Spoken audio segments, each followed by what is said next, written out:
नमस्कार। आज हम बात करेंगे गर्भावस्था का छठा महीना। उस महीने में कौन कौन से लक्षण हो सकते हैं और बच्चे का विकास कैसा होता है और बच्चे का शारीरिक बदलाव क्या क्या हो सकता है।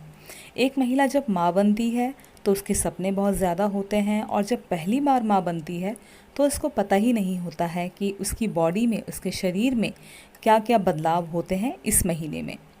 दोस्तों, गर्भावस्था के छठे महीने में कौन कौन सी परेशानियां आ सकती हैं या आती भी हैं, तो आप पहले से ही इसके बारे में जानकारी रखें ताकि आप किसी भी चीज़ का नुकसान ना उठा पाएँ। आपको पता होगा तो आप आराम से इन चीज़ों को सॉल्व कर पाएंगी। Welcome to Indian women talk, जहां हम बात करते हैं प्रेगनेंसी के बारे में। दोस्तों, ये वीडियो अगर आपको पसंद आए तो लाइक ज़रूर करना। हमारे चैनल इंडियन वुमेन टॉक को सब्सक्राइब भी ज़रूर कीजिएगा। तो चलिए बिना देरी करे वीडियो स्टार्ट करते हैं। जैसे कि गर्भावस्था का छठा महीना शुरू होने का मतलब होता है कि दूसरी तिमाही ख़त्म होने में केवल एक ही महीना बचा है। हर महीने की ही तरह इस बार भी गर्भवती महिला को नए नए अनुभव देखने के लिए मिलेंगे। दोस्तों, कुछ अनुभव अच्छे होंगे लेकिन कुछ परेशानियां बनकर सामने आएंगे, जैसा कि मैंने आपको बताया। तो गर्भावस्था के छठे महीने 21वें सप्ताह से 24वें सप्ताह के बीच की बात है। इस दौरान होने वाली परेशानियों और सावधानियों से लेकर खान पान, व्यायाम तक आपका सब कुछ देखने को मिलेगा। सबसे पहले बात करते हैं छठे महीने होने वाले लक्षणों की। छठे महीना अगर आपका चल रहा है तो क्या क्या लक्षण आपके साथ हो सकते हैं। जैसे कि इस महीने के आसपास आपको पैरों में, टखनों में और हाथों पर सूजन नज़र आ सकती है।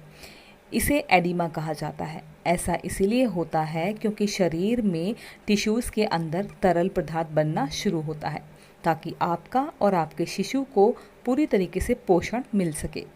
आपकी श्रोणि पर दबाव और एड़ियों, पैरों व हाथों में सूजन आ जाती है। वैसे प्रेगनेंसी में हल्की सूजन आना सामान्य है और ये गर्भावस्था से जुड़ा एक आम लक्षण होता है। दोस्तों, जैसा कि मैंने आपको बताया, गर्भावस्था के छठे महीने में क्या क्या लक्षण हो सकते हैं। सबसे पहले मैंने आपको बताया सूजन। तो सूजन आना आम सी बात है और अगर ज़रूरत से ज़्यादा होती है तो आप डॉक्टर को ज़रूर दिखाएं। इसके बाद है अपच की समस्या। प्रेगनेंसी के समय कब्ज़ यानी अपच की समस्या होना बहुत आम है। दोस्तों, आपको बता दूं कि गर्भाशय बढ़ने के कारण पेट के निचले हिस्से पर दबाव पड़ता है और इसी कारण कब्ज़ की समस्या होने लगती है। इस समस्या से बचने के लिए आप फाइबर युक्त खाना खाने के साथ साथ भरपूर मात्रा में पानी भी पिए।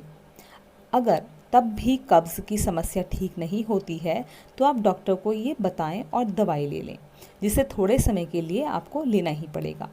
इसके बाद है ज़्यादा भूख लगना। ये जाहिर सी बात है कि कोई औरत अगर प्रेग्नेंट होती है तो वो अपनी नॉर्मल डाइट से ज़्यादा खाना खाती है। शिशु के विकास के लिए पोषक तत्वों की ज़रूरत होती है। यही कारण होता है कि आपको सामान्य से ज़्यादा भूख लगती है। संभव है कि इस दौरान आपका जंक फूड खाने का दिल हो तो आप खुद पर कंट्रोल करें और ऐसा खाना खाएं जो आपके और आपके होने वाले शिशु के लिए फ़ायदेमंद हो। तीसरा लक्षण दोस्तों, हंसी आएगी आपको सुनकर, खर्राटे आना। जी हाँ, प्रेगनेंसी में ये भी हो सकता है। खर्राटे आना गर्भावस्था के आम लक्षणों में से एक है। वज़न बढ़ना भी खर्राटों का कारण हो सकता है क्योंकि सिर और गर्दन के चारों ओर टिश्यूज़ सूख जाते हैं, जिसके कारण खर्राटों की समस्या शुरू होती है। वैसे ये सभी महिलाओं को नहीं होती है, किसी किसी के साथ होती है। गर्भावस्था के दौरान कुछ मामलों में खर्राटे मधुमेह का संकेत हो सकते हैं, जिसके बारे में डॉक्टर मासिक रक्त और मूत्र परीक्षण से पता लगा सकते हैं। चौथा लक्षण आपके साथ हो सकता है पीठ दर्द की समस्या। ये आपको पहले महीने से भी हो सकती है और छठे महीने में भी ज़्यादा बढ़ सकती है। पीठ दर्द का होना गर्भावस्था की सबसे आम समस्या मानी जाती है, या यूं कहिए लक्षण होता है। डिलीवरी के लिए शरीर को तैयार करने के लिए हार्मोन्स श्रोणि क्षेत्र और मांसपेशियों को ढीला करते हैं। शिशु का वजन और बढ़ता गर्भाशय आपके पेट का आगे की ओर बढ़ता है, जिस कारण पीठ में दर्द की समस्या होती है। तो दोस्तों, ये कुछ लक्षण थे जो मैंने आपको बताए हैं जो छठे महीने में आपके साथ ज़्यादा हो सकते हैं। प्रेगनेंसी के छठे महीने में शरीर में होने वाले बदलाव क्या क्या हो सकते हैं। शुरू के जो बदलाव होते हैं ये आपको पता ही होंगे, उल्टी आना, चक्कर आना, मूड स्विंग होना और भी बहुत से हैं। लेकिन अब जो मैं आपको बताऊंगी ये आपके 5वें या छठे महीने में हो सकते हैं। छठे महीने में आपका काफ़ी वज़न बढ़ गया होगा। इस दौरान गर्भाशय आमतौर पर पेट के ऊपर 1 इंच या उससे अधिक बढ़ता है। इसके कारण आपकी नाभि बाहर की ओर निकली हुई दिखाई देने लगती है। डिलीवरी के बाद कुछ हफ्तों तक ये इसी तरह बनी रहती है, लेकिन कुछ समय बाद ये अपनी स्थिति में वापस आ जाती है। दोस्तों, छठे महीने में गर्भवती महिला के मसूड़ों से खून आने की समस्या बनी रहती है। अगर ये समस्या ज़्यादा हो तो आप डेंटिस्ट को दिखाना ना भूलें। दोस्तों, छठे महीने में थोड़ा हमारा पेट बढ़ने लग जाता है। गर्भाशय बढ़ने से पेट के निचले हिस्से में खिंचाव होने लगता है। इस वजह से उस भाग में खिंचाव के निशान पड़ सकते हैं, जिसकी वजह से आपको असहजता महसूस हो सकती है। हो सकता है कि आपको नकली लेबर पेन होने लगे। ये थोड़ी थोड़ी देर में 30 सेकंड से 1 मिनट तक रह सकता है। हालांकि इस तरह के दर्द ज़्यादातर तीसरी तिमाही में होते हैं, यानी कि 8 से 9वें महीने में होते हैं। इसे दोस्तों ब्रेक्सटन हिक्स संकुचन कहा जाता है, जो ये आपको खिंचाव होता है, लेबर पेन जैसा फील होता है। इस दौरान शिशु तक पर्याप्त भोजन पहुंचाने के लिए रक्त की तेज़ आपूर्ति होती है। इस कारण कभी कभी गर्भवती महिला के निचले हिस्से, जैसे कि पेट में नीचे या जांघों पर नसें दिखाई दे सकती हैं। बढ़ते रक्त संचार के कारण हाथ पैरों पर प्रभाव पड़ सकता है, जिस वजह से आपके हाथ पैरों में कड़ापन आ सकता है या फिर सूजन भी आ सकती है। आमतौर पर तो सूजन ही आती है और कभी कभी हाथ पैरों में दर्द भी महसूस हो सकता है। तो ये कुछ ऐसे बदलाव थे जो आपके शरीर में हो सकते हैं छठे महीने में। गर्भावस्था के छठे महीने में बच्चे का विकास और आकार कैसा होता है, ये हर माँ जानना चाहती है। गर्भ में शिशु के विकास को महसूस करना एक गर्भवती महिला के लिए सबसे सुखद अनुभव होता है। जैसे जैसे बच्चे का विकास होता है, उसकी हलचल शुरू हो जाती है। गर्भ में बच्चे की हलचल उसके आने की खुशी और बढ़ा देती है। जानिए छठे महीने में शिशु का विकास किस तरह होता है। सबसे पहले इस दौरान न केवल बच्चे का वजन बल्कि लंबाई भी बढ़ती है। त्वचा के नीचे बने रक्त वाहिकाओं की वजह से शिशु की त्वचा गुलाबी हो जाती है। उसके फेफड़ों के परिपक्व होने में अभी समय होता है। इस समय शिशु बहुत सक्रिय होगा और जल्द ही बाहर की आवाज़ों पर प्रतिक्रिया देगा।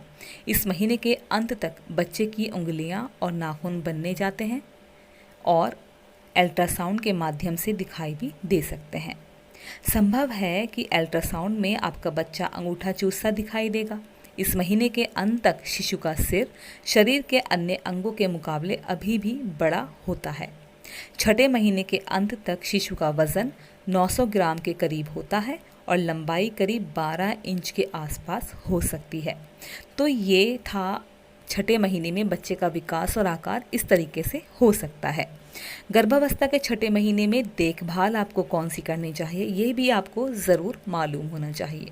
दोस्तों, गर्भवती महिलाएं ध्यान रखें कि अब आप एक ऐसे पड़ाव पर हैं जिसमें आपका शिशु बाहरी गतिविधियों को भी महसूस और सुन सकता है। ऐसे में बहुत ज़रूरी है कि आप एक अच्छे वातावरण में रहें। चिंता और परेशानी आपके और शिशु के लिए सही नहीं है। गर्भावस्था के छठे महीने में आपको अपनी दिनचर्या से लेकर खान पान तक का ध्यान रखना होता है। तो ये देखभाल थी नॉर्मल सी, ये हम महिलाएं हमेशा करती हैं बच्चे के स्वास्थ्य के लिए। दोस्तों, गर्भावस्था के छठे महीने में गर्भवती महिला का आहार क्या होना चाहिए, उसे क्या खाना चाहिए जिससे कि वो खुद भी और आने वाला शिशु भी स्वस्थ रहे। स्वस्थ गर्भावस्था के लिए स्वस्थ खान पान बेहद ज़रूरी होता है। दोस्तों, गर्भावस्था के छठे महीने में गर्भवती महिला को क्या खाना चाहिए, जैसे कि संतरे भरपूर मात्रा में आप खाएं। इसमें विटामिन सी और फाइबर होता है, जो माँ और बच्चे दोनों के लिए फ़ायदेमंद होता है। विटामिन सी की आपूर्ति के लिए ब्रोकली, टमाटर, दूध, खजूर व मुनक्का का सेवन करें। रात में भोजन ऐसा करें जिसे पचाने में मुश्किल ना हो। इस अवस्था में कब्ज़ होना आम है, तो इससे निपटने के लिए फाइबर युक्त आहार का सहारा लें। इस महीने के दौरान आयरन की कमी होने की आशंका सबसे ज़्यादा होती है, इसीलिए आयरन समुद्र खाद्य पदार्थों के साथ साथ कुछ आयरन के अनुपूरक भी आप लें। आपको क्या नहीं खाना चाहिए, ये भी आपको जानकारी ज़रूर होनी चाहिए। कोई गर्भवती महिलाओं को अचानक ऑयली फास्ट फूड खाने का मन करता है, लेकिन इस दौरान ये चीज़ें खाने से बचें। इसका सेवन करने से चिड़चिड़ापन व थकावट का सामना करना पड़ सकता है। उच्च मरकरी वाली मछली, कच्चे अंडे व कच्चा मांस आप बिल्कुल भी ना खाएं। ये भ्रूण के विकास में बाधा पहुंचा सकते हैं। गर्भावस्था में सॉफ्ट चीज़ खाने से भी आप बचें, क्योंकि इसमें इस्तेमाल किया गया दूध पार्श्वी रक्त नहीं होता है, जिससे गर्भा को भोजन विषाक्तता हो सकती है। दोस्तों, गर्भावस्था के छठे महीने में आप थोड़ा बहुत व्यायाम भी ज़रूर करें। मैं आपको कुछ व्यायाम बताने जा रही हूँ जो आपके और आपके बच्चे के लिए सही रहेंगे। व्यायाम हर किसी के अच्छे स्वास्थ्य के लिए ज़रूरी है। इस दौरान व्यायाम करने से सेहत और शिशु के लिए फ़ायदेमंद होता है। इसके अलावा सांस संबंधी व्यायाम जैसे अनुलोम विलोम करना चाहिए। आपको कीगल व्यायाम करना चाहिए। गर्भावस्था के दौरान कीगल व्यायाम करना काफ़ी फ़ायदेमंद हो सकता है, क्योंकि इससे श्रोणि भाग की मांसपेशियां मजबूत होती हैं। इसके अलावा गर्भावस्था के दौरान मूत्र न रोक पाने की समस्या से भी आराम मिलता है। आपको चेयर पोज करना चाहिए। चेयर पोज को उत्कृष्टासन भी कहा जाता है। इससे टखनों, जांघों और रीढ़ की हड्डी मजबूत होती हैं। ये आसान गर्भावस्था के लिए बहुत फ़ायदेमंद माना जाता है। जॉगिंग करना, गर्भावस्था में जॉगिंग करना फ़ायदेमंद माना जाता है, लेकिन इसे करते समय गर्भवती महिला एक बात का ध्यान ज़रूर रखे कि वो खुद को बिल्कुल भी थकाए नहीं। धीरे धीरे जॉगिंग करें और हमेशा अपने साथ परिवार के सदस्य को रखें। सबसे ज़रूरी बात, कोई भी व्यायाम करने से पहले आप आपके डॉक्टर की राय ज़रूर ले लें। दोस्तों, छठे महीने में गर्भावस्था के दौरान स्कैन और परीक्षण क्या होता है? गर्भावस्था का छठा महीना यानी दूसरी तिमाही के आखिरी महीने में सही खान पान के साथ साथ नियमित रूप से डॉक्टर से जांच करवाना भी ज़रूरी है। इससे ये पता लगाया जाता है कि शिशु का विकास ठीक से हो रहा है या नहीं। इस दौरान गर्भवती का ब्लड प्रेशर, गर्भाशय का माप व वज़न जैसे सामान्य टेस्ट किए जाते हैं। इसके अलावा छठे महीने में और क्या क्या जांच की जाती है जानिए, जैसे कि यूरिन टेस्ट। शुगर और प्रोटीन का स्तर जांचने के लिए यूरिन टेस्ट किया जाता है। अल्ट्रासाउंड, बच्चे के विकास की जांच के लिए अल्ट्रासाउंड किया जाता है। इसमें बच्चे की गतिविधि व उसका विकास देखा जाता है। क्वाड स्क्रीन टेस्ट, इस महीने की शुरुआत में क्वाड स्क्रीन टेस्ट भी कराया जाता है। इसमें गर्भवती के रक्त का नमूना लिया जाता है और लैब में टेस्ट के लिए भेजा जाता है। हालांकि इस टेस्ट में किसी बीमारी की जांच नहीं की जाती, बल्कि ये पता लगाया जाता है कि कोई और टेस्ट करने की ज़रूरत है या नहीं। दोस्तों, मैंने आपको बताया गर्भावस्था का छठा महीना, इस महीने में होने वाले लक्षण, बच्चे का विकास और आकार किस तरीके से होता है, आपके शरीर में क्या क्या बदलाव आ सकते हैं, आपको क्या खाना चाहिए, क्या नहीं खाना चाहिए, किस तरीके का व्यायाम आपको करना चाहिए, डॉक्टर आपकी किस तरीके से चेकिंग करते हैं। तो ये सारी बातें आपको इस वीडियो में पता चली होंगी। मुझे उम्मीद है कि आपको वीडियो ज़रूर पसंद आएगा। आप इस वीडियो को लाइक ज़रूर करना। हमारे चैनल इंडियन वुमेन टॉक को सब्सक्राइब भी ज़रूर कीजिएगा। आपका प्यार ज़रूर दिखाइएगा कमेंट करके, और आपका खुशी के साथ ख्याल रखिएगा। एक और अच्छी सी वीडियो के साथ बहुत जल्द आपसे मिलती हूँ। तब तक के लिए धन्यवाद।